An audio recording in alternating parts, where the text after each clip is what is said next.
नमस्कार साथियों, कैसे हैं आप सब लोग। आशा करता हूं कि आप सब लोग बहुत अच्छे होंगे। तो साथियों, आप लोगों का सरकारी रोजगार चैनल में आपका हार्दिक स्वागत है। आप लोगों के लिए आरआरबी ग्रुप डी एनटीपीसी इसका जो है प्रीवियस ईयर का जो है साइंस का क्वेश्चन पेपर और साथियों आपका जीएस के क्वेश्चन पेपर उनसे उठा करके जो प्रीवियस ईयर में कई बार क्वेश्चन ना रिपीट हुए हैं उन क्वेश्चनों को मैं आप लोगों के सामने रख रहा हूं साथियों। इससे क्या होगा, आप लोगों का क्या जो प्रीवियस ईयर में सबसे ज़्यादा क्वेश्चन रिपीट हुए हैं वो साथियों आगे भी आने वाले एग्जाम में सबसे ज़्यादा क्वेश्चन रिपीट होने की संभावना बनती है। तो आप लोग साथियों वीडियो को पूरा देखिएगा और चैनल को सब्सक्राइब और वीडियो को लाइक और शेयर ज़रूर कीजिएगा। और ये साथियों काफ़ी मोस्ट इम्पॉर्टेंट देख लीजिएगा, ये जो है आपके सिलेक्शन में सबसे ज़्यादा मदद अगर कोई वीडियो करेगी तो ये हमारी ही वीडियो करेगी। आप लोग देख लीजिएगा सिलेक्शन के बाद। चलिए तो बिना देरी किए हुए पहले क्वेश्चन पे आते हैं कि भारत का सबसे लंबा राजमार्ग कौन सा है। भारत का सबसे लंबा राजमार्ग कौन सा है? तो इसका साथियों आपका ऑप्शन होगा आपका ऑप्शन बी NH-44। जी हाँ, ये मोस्ट रिपीटेड जो है मोस्ट इंपॉर्टेंट क्वेश्चन है साथियों। और पहले क्वेश्चन का सही आंसर होगा option B NH-44। Next question पे आते हैं साथियों। खालसा पंथ की स्थापना किसने की थी? आपको बताना है। और साथियों क्या है ना, आप लोग नोट डाउन करिएगा कि 50 क्वेश्चन में पर करवाने वाला हूँ। ये 50 क्वेश्चन मोस्ट रिपीटेड है, मतलब एक बार नहीं कई कई बार आए। तो इनको आप नोट डाउन कीजिएगा कि 50 क्वेश्चन में से आपका स्कोर क्या रहा है। लास्ट में कमेंट बॉक्स में स्कोर बताना मत भूलिएगा। इससे आप लोगों को पता चलेगा कि आप लोगों की तैयारी कितनी बेहतर है अन्य लोगों की अपेक्षा। ठीक है, तो चलिए दूसरे नंबर का क्वेश्चन है कि खालसा पंथ की स्थापना किसने की थी। तो इसका सही आंसर साथियों आपका जाएगा ऑप्शन सी के साथ में गुरु गोविंद सिंह जी ने जो है खालसा पंथ की स्थापना की थी। नेक्स्ट क्वेश्चन पे आते हैं। रंगीला बादशाह किसे कहा जाता है? 3 नंबर का क्वेश्चन है, रंगीला बादशाह किसे कहा जाता है? तो इसका सही आंसर आपका जाएगा साथियों ऑप्शन बी के साथ में मोहम्मद शाह को रंगीला बादशाह के नाम से जाना जाता है। अगले क्वेश्चन पे आते हैं। लंपट मूर्ख किसे कहा जाता है? लंपट मूर्ख किसे कहा जाता है? तो इसका सही आंसर साथियों आपका जाएगा ऑप्शन सी के साथ में जहादर शाह को लंपट मूर्ख कहा जाता है। अगले क्वेश्चन पे आते हैं। 5 नंबर का क्वेश्चन है साथियों। गौतम बुद्ध के बचपन का नाम क्या था? गौतम बुद्ध के बचपन का नाम सिद्धार्थ था। आपका ऑप्शन ए एकदम सही हो जाता है। नेक्स्ट क्वेश्चन पे आते हैं। 6 नंबर का क्वेश्चन है।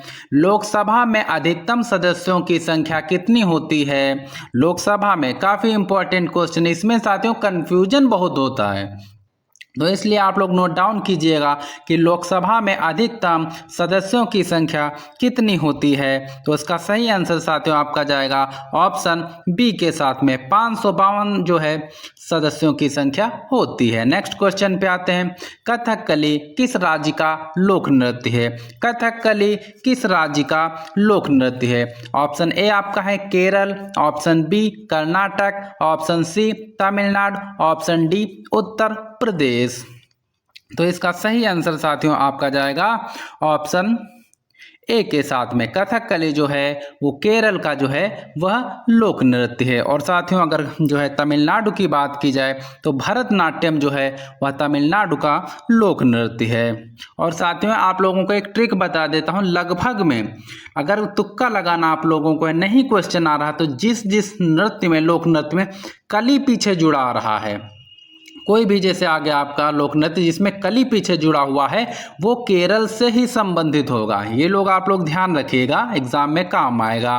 8 नंबर के क्वेश्चन पे आ गए हैं कि नौटंकी किस राज्य का लोक नृत्य है? आपको बताना है कि नौटंकी किस राज्य का लोक नृत्य है। तो वह साथियों आपका ऑप्शन डी आपका एकदम सही होगा। नौटंकी जो है वह उत्तर प्रदेश का लोक नृत्य है। नेक्स्ट क्वेश्चन पे आते हैं। 9 नंबर का क्वेश्चन है साथियों। संसद के दोनों सदनों की संयुक्त बैठक की अध्यक्षता कौन करता है? आपको बताना है कि संसद के दोनों सदनों की संयुक्त बैठक की अध्यक्षता कौन करता है। तो इसका सही आंसर साथियों आपका जाएगा ऑप्शन डी के साथ में लोकसभा अध्यक्ष जो है वो संसद के दोनों सदनों की संयुक्त बैठक को बुलाता है। 10 नंबर के क्वेश्चन पे आ गए हैं। लाल बहादुर शास्त्री का समाधि स्थल है। देख रहे हैं साथियों कितने इंपॉर्टेंट क्वेश्चन आ रहे हैं। ये क्वेश्चन वो हैं जो किसी न किसी एग्जाम में जरूर पूछे गए हैं। तो आपको बताना है लाल बहादुर शास्त्री का समाधि स्थल है अभय घाट है या विजय घाट है, एकता स्थल है या फिर चैत्र भूमि है। तो इसका सही आंसर साथियों आपका जाएगा ऑप्शन बी के साथ में विजय घाट। लाल बहादुर शास्त्री, जय जवान जय किसान, जय जवान जय किसान लाल बहादुर शास्त्री जी ने ही कहा था। और अभय घाट साथियों किसका है ये आप लोगों को बताना है। नेक्स्ट क्वेश्चन पे आते हैं। डॉक्टर भीमराव अंबेडकर की समाधि स्थल क्या है? अभय घाट है, विजय घाट है, एकता स्थल है या फिर चैत्र भूमि है। तो इसका सही आंसर आपका जाएगा ऑप्शन डी के साथ में डॉक्टर भीमराव अंबेडकर की समाधि स्थल चैत्र भूमि है। नेक्स्ट क्वेश्चन पे आते हैं। मोरारजी देसाई की समाधि स्थल है। जी हाँ, आपको बताना है 12 नंबर का क्वेश्चन आपका है कि मोरारजी देसाई की समाधि स्थल है अभय घाट है, विजय घाट है, एकता स्थल है या फिर चैत्र भूमि है। तो आप लोग जो है विजय घाट तो अभी पढ़ ही चुके हैं और चैत्र भूमि भी आप लोग पढ़ चुके हैं। तो इसका जो है सही आंसर साथियों आप लोगों का जाएगा ऑप्शन ए के साथ में अभय घाट। मोरारजी देसाई की समाधि स्थल है तो उसको बोलते हैं अभय घाट। चलिए नेक्स्ट क्वेश्चन पे आते हैं। 13 नंबर का क्वेश्चन है कि मुख्यमंत्री की नियुक्ति कौन करता है? मुख्यमंत्री की नियुक्ति कौन करता है? और लगभग में लोग कंफ्यूज ये हो जाते हैं कि शायद प्रधानमंत्री करता है। तो प्रधानमंत्री आपका गलत आंसर हो जाएगा। तो ये काफ़ी इंपॉर्टेंट क्वेश्चन बनता है साथियों आपका। तो इसका सही आंसर जाएगा आपका ऑप्शन डी के साथ में राज्यपाल। मुख्यमंत्री की नियुक्ति कौन करता है? तो वह राज्यपाल करता है। अगले क्वेश्चन पे आते हैं। भारत की पहली बोलती फिल्म कौन सी थी? भारत की पहली बोलती फिल्म कौन सी थी? मदर इंडिया, राजा हरिश्चंद्र, आलमारा या फिर क्रांति। तो इसका सही जवाब आपका हो जाएगा आलमारा। आपका ऑप्शन सी एकदम सही है। भारत की पहली बोलती फिल्म आलमारा थी। अगले क्वेश्चन पे आते हैं। पूरा एक बार आप लोग जो है सुकून से क्लास एक बार देख लीजिए, एक बार में ही आप लोगों को याद हो जाएगा। 15 नंबर का क्वेश्चन है कि भारत की पहली फिल्म कौन सी थी? भारत की पहली फिल्म कौन सी थी? तो इसका सही आंसर जाएगा साथियों आपका ऑप्शन बी के साथ में राजा हरिश्चंद्र और बोलती फिल्म आलमारा थी। Next question. किस ग्रह के चारों ओर वलय पाए जाते हैं? किस ग्रह के चारों ओर वलय पाए जाते हैं? तो इसका सही आंसर साथियों आपका जाएगा ऑप्शन बी, शनि के चारों ओर वलय पाए जाते हैं। नेक्स्ट क्वेश्चन पे आते हैं। 17 नंबर का क्वेश्चन है साथियों आपका कि सौर मंडल का सबसे छोटा ग्रह कौन सा है? सौर मंडल का सबसे छोटा ग्रह कौन सा है? तो इसका सही जवाब आपका जाएगा जो है 17 नंबर का क्वेश्चन, इसका सही जवाब आपका जाएगा ऑप्शन सी के साथ में बुध जो है वह सौर मंडल का सबसे छोटा ग्रह है। इंडिया विंस फ्रीडम किसकी आत्मकथा है? इंडिया विंस फ्रीडम किसकी आत्मकथा है? Option A Abul Kalam Azad, option B Mohammad Ali, option C Zakir Hussain, option D Syed Ahmad Khan. तो इसका सही जवाब आपका जाएगा ऑप्शन ए के साथ में अबुल कलाम आज़ाद। इंडिया विंस फ्रीडम किसकी आत्मकथा है? तो मोहम्मद अबुल कलाम आज़ाद की है। नेक्स्ट क्वेश्चन पे आते हैं। 19 नंबर का क्वेश्चन है गौतम बुद्ध के गुरु कौन थे? आपको बताना है कि गौतम बुद्ध के गुरु कौन थे। मोस्ट रिपीटेड क्वेश्चन है ये।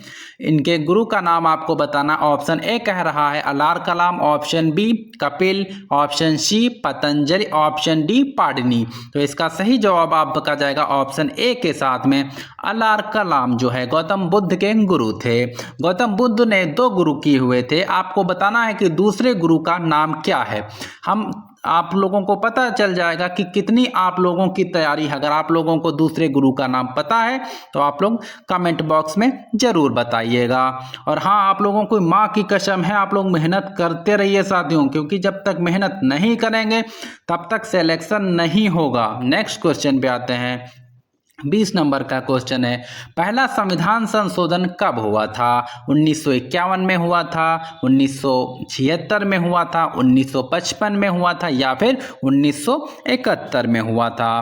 तो भारत में जो है पहला संविधान संशोधन जो है साथियों आपका ऑप्शन ए एकदम सही है, 1951 में हुआ था। पहला संविधान संशोधन 1951 में हुआ था। नेक्स्ट क्वेश्चन पे आते हैं, भारत का सबसे बड़ा बैंक कौन सा है? आपको बताना है कि भारत का सबसे बड़ा बैंक कौन सा है? Option A state bank of India, option B Allahabad bank of India, option C Punjab national bank या फिर option D reserve bank of India. तो इसका सही आंसर साथियों आपका जाएगा ऑप्शन ए के साथ में स्टेट बैंक ऑफ इंडिया। ए आपका ऑप्शन सही है। तो भारत का सबसे बड़ा bank state bank of India है। नेक्स्ट क्वेश्चन पे आते हैं, कोणार्क सूर्य मंदिर का निर्माण किसने करवाया था? कोणार्क सूर्य मंदिर का निर्माण किसने करवाया था? तो इसका सही जवाब आपका जाएगा साथियों ऑप्शन बी के साथ में नरसिंह देव प्रथम ने करवाया था। आपका बी एकदम सही है। तो कोणार्क सूर्य मंदिर का निर्माण नरसिंह देव प्रथम ने करवाया। नेक्स्ट क्वेश्चन पे आते हैं साथियों, भारत के सबसे लंबे समय तक राष्ट्रपति कौन रहे हैं? Option A Ramnath Kovind, option B K R Narayan, option C APJ Abdul Kalam, option D doctor Rajendra Prasad ji. तो भारत के सबसे लंबे समय तक राष्ट्रपति कौन रहे हैं? तो इसका ऑप्शन डी आपका एकदम सही है, डॉक्टर राजेंद्र प्रसाद जी रहे हैं। नेक्स्ट क्वेश्चन पे आते हैं, 24 नंबर का क्वेश्चन आपका है कि स्वराज्य पार्टी के संस्थापक कौन है? तो साथियों आप लोग वीडियो देख लेते लेकिन वीडियो को लाइक और शेयर नहीं करते, चैनल को सब्सक्राइब नहीं करते, बहुत गलत बात है साथियों। आप लोगों के साथ मैं भी तो मेहनत कर रहा हूं, तो आप लोग जो है चैनल को सब्सक्राइब और वीडियो को लाइक और शेयर करना मत भूलिएगा। आपको बताना है 24 नंबर का क्वेश्चन है कि स्वराज्य पार्टी के संस्थापक कौन थे?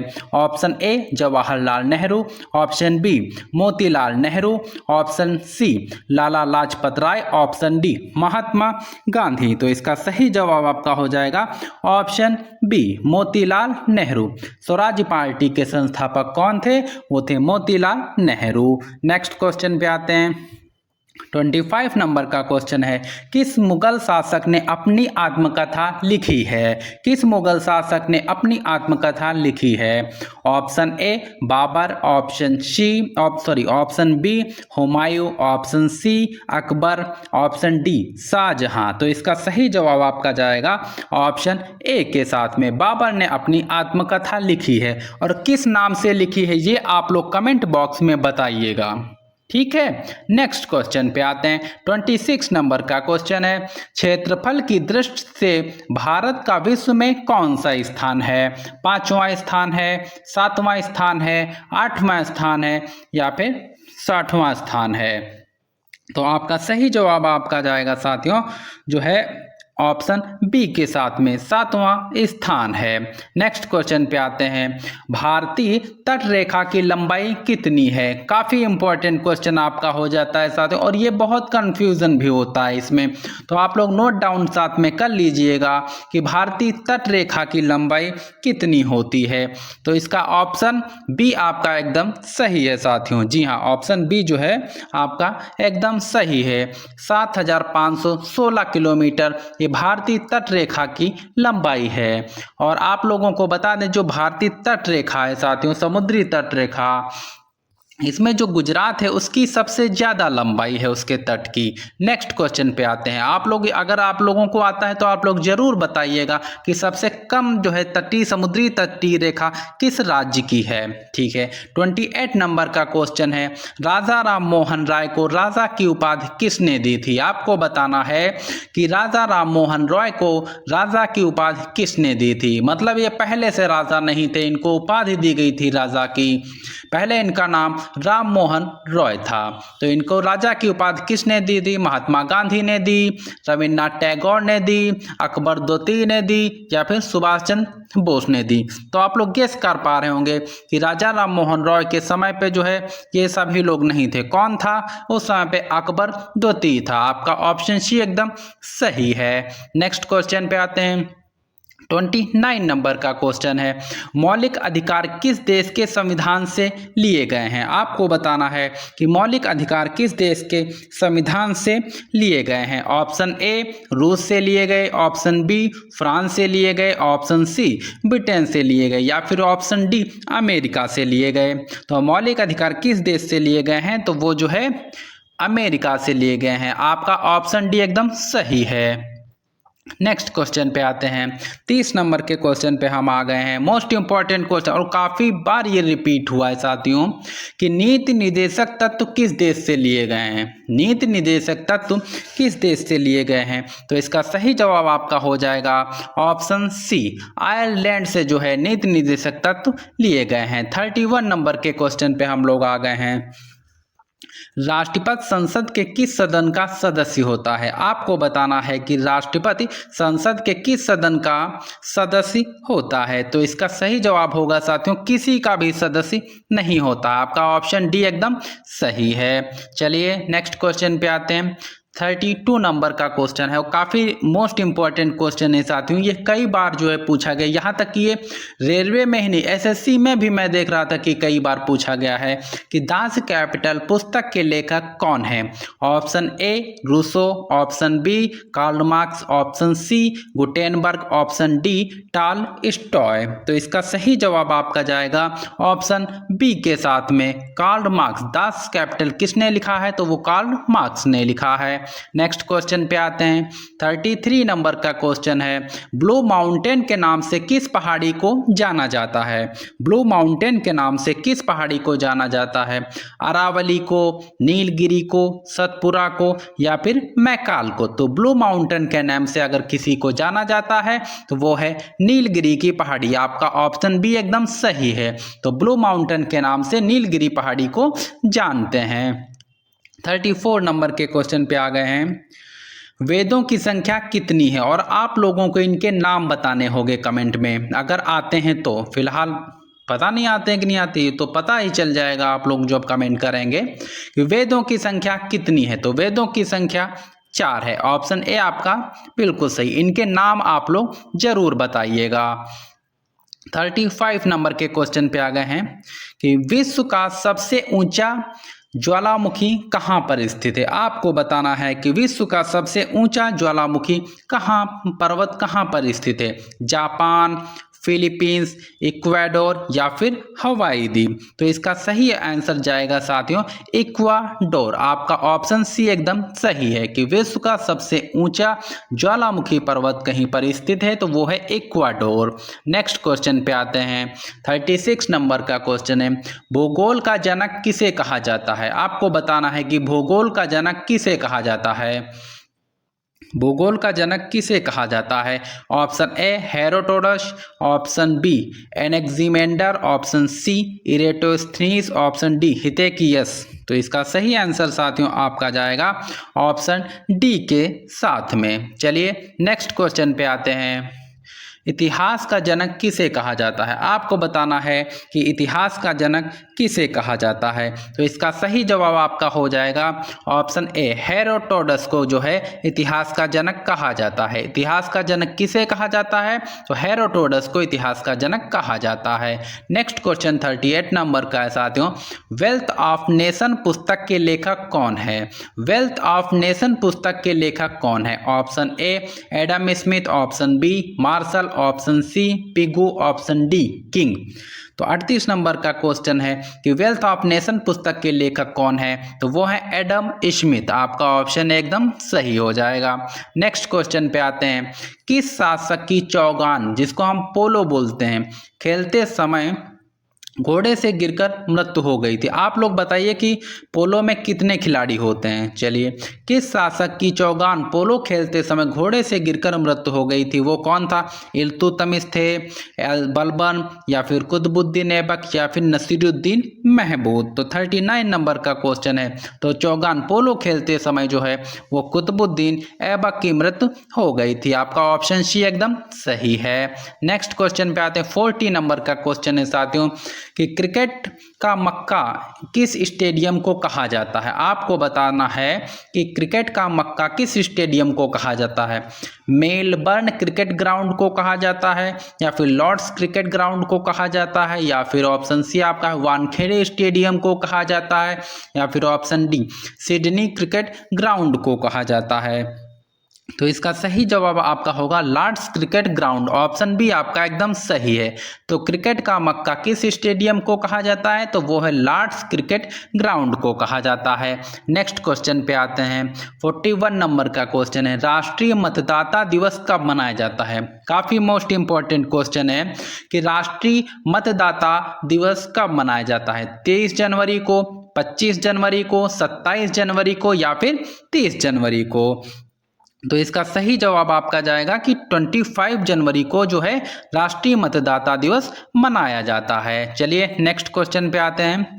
गीत गोविंद ग्रंथ के रचनाकार कौन थे। गीत गोविंद ग्रंथ के रचनाकार कौन थे, तो इसका सही जवाब होगा आपका ऑप्शन बी जयदेव। जी हाँ, गीत गोविंद ग्रंथ के रचनाकार जयदेव थे।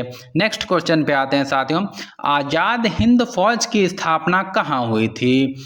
बर्मा में हुई थी, जर्मनी में, सिंगापुर, या फिर टोक्यो में। तो इसका सही जवाब आपका जाएगा साथियों ऑप्शन सी के साथ में सिंगापुर में। आजाद हिंद फौज की स्थापना कहाँ हुई थी, तो वो सिंगापुर में हुई थी। नेक्स्ट क्वेश्चन पे आते हैं।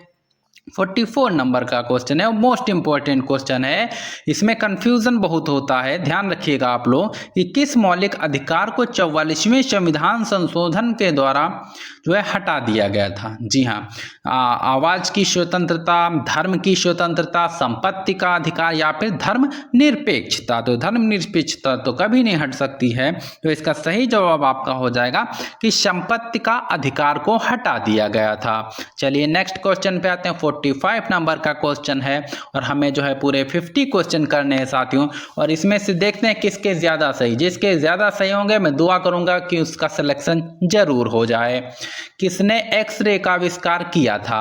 आपको बताना है कि किसने एक्सरे का आविष्कार किया था। तो इसका सही जवाब आपका हो जाएगा साथियों ऑप्शन सी के साथ में विल्हेल्म कॉरेंट रोएंटजन ने जो है वो एक्सरे का आविष्कार किया था। नेक्स्ट क्वेश्चन पे आते हैं। 56 नंबर का क्वेश्चन है साथियों कि बांग्लादेश की मुद्रा क्या है। आपको बताना है कि बांग्लादेश की मुद्रा क्या है। टका है, यूरो है, डॉलर है, या फिर रियल है। 46 नंबर का क्वेश्चन है, उसका सही आंसर साथियों आपका जाएगा ऑप्शन ए के साथ में। बांग्लादेश की मुद्रा क्या है, तो वो है टका है। और वर्तमान यहाँ के प्रधानमंत्री कौन है, यह आपको बताना है। नेक्स्ट क्वेश्चन पे आते हैं कि बहुत बार क्वेश्चन आया है भाई, मैं देता था तब भी बहुत बार का आता था, और मैं रेलवे ग्रुप डी का प्रीवियस ईयर देख रहा था, उसमें भी यह कई बार मतलब रिपीटेड क्वेश्चन है साथियों। तो एटीएम का पूरा नाम क्या है। आपको बताना है कि एटीएम का पूरा नाम क्या है। तो इसका सही ऑप्शन जाएगा साथियों ऑप्शन ए के साथ में ऑटोमेटेड टेलर मशीन। यह जो है इसका सही आंसर होगा। नेक्स्ट क्वेश्चन पे आते हैं। 48 नंबर का क्वेश्चन साथियों, और साथियों चैनल को सब्सक्राइब, वीडियो को लाइक और शेयर करना मत भूलिएगा। 48 नंबर का क्वेश्चन है, जल विद्युत परियोजना किस राज्य में स्थित है। आपको बतानी है।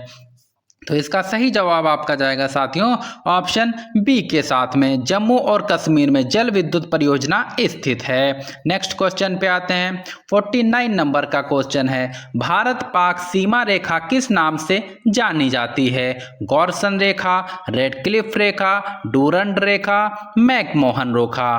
तो इसका सही जवाब आपका जाएगा साथियों ऑप्शन बी के साथ में रेडक्लिफ रेखा।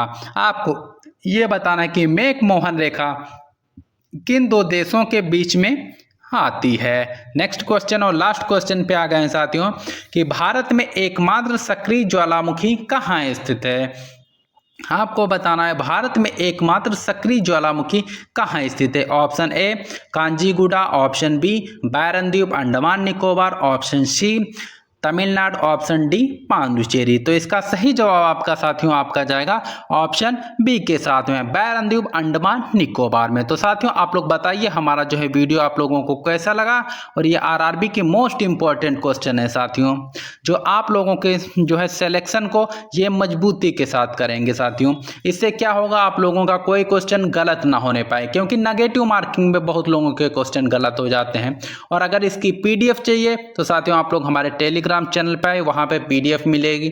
और जिन साथियों को यूपीएससी की टेस्ट सीरीज निःशुल्क चाहिए वो लोग साथियों हमारे चैनल को सब्सक्राइब करें और टेलीग्राम चैनल पर आएँ, उनको जो है एकदम निःशुल्क जो है टेस्ट सीरीज उपलब्ध करवाई जाएगी। तो साथियों आप लोग अपना प्यार ऐसे ही बनाए रखें। जय हिंद।